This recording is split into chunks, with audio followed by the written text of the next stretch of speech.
Should Teenage Girls Be Heard and Not Seen? By Nellie Ann Parr. My project is about teenage girls and the idea that their socialization is taking place primarily in a digital environment. These young adult girls are given a podium to speak and a screen to hide behind. They can create a digitized second self where they are whoever they want to be, or even more terrifying, who they think others want them to be. Once they see how popular that second self is, they figure why not try to recreate that same image in real life. What can society do in terms of preventing girls from changing because society tells them they need to? What can parents or guardians do? Why this topic?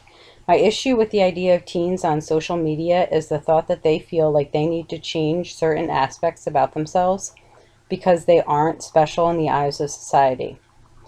Take, for example, the following images that you saw, the 3 pictures. The first picture is an everyday photo taken in a typical high school gymnasium of a teenage girl trying to be funny. The second picture is a selfie taken for a Facebook profile.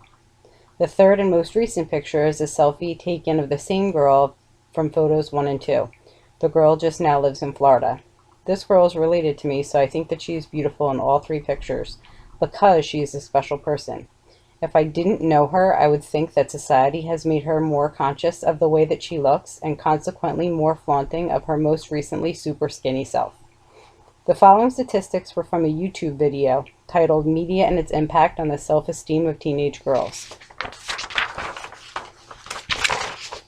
I recently watched this video and I learned that teenage girls spend 31 hours watching television, 15 hours online, and 3.5 hours looking in a mirror. Also, 80% of teenage girls are unsatisfied with their body image. These statistics were taken from 2012, and I'm sure they haven't changed much since then. Why are so many young girls unhappy with the way they look? More importantly, what is happening as a result? What can you do as a parent to help? Sexting, selfies, and self-harm. The sexualization of culture is regarded as a serious threat to children's and teens' development, especially for girls. Insofar as identity is marketed to teens and self-worth is defined by the narrow standards of physical beauty and sexual conduct promoted by the porn and advertising industries. When all a teenage girl sees is nothing but skinny sex goddesses presented by the media, what message is that sending to her? A teenage girl looks in the mirror. What does she see? Who does she see? Why is she seeing what she is seeing? Is there a mirror for what matters most? What is on the inside?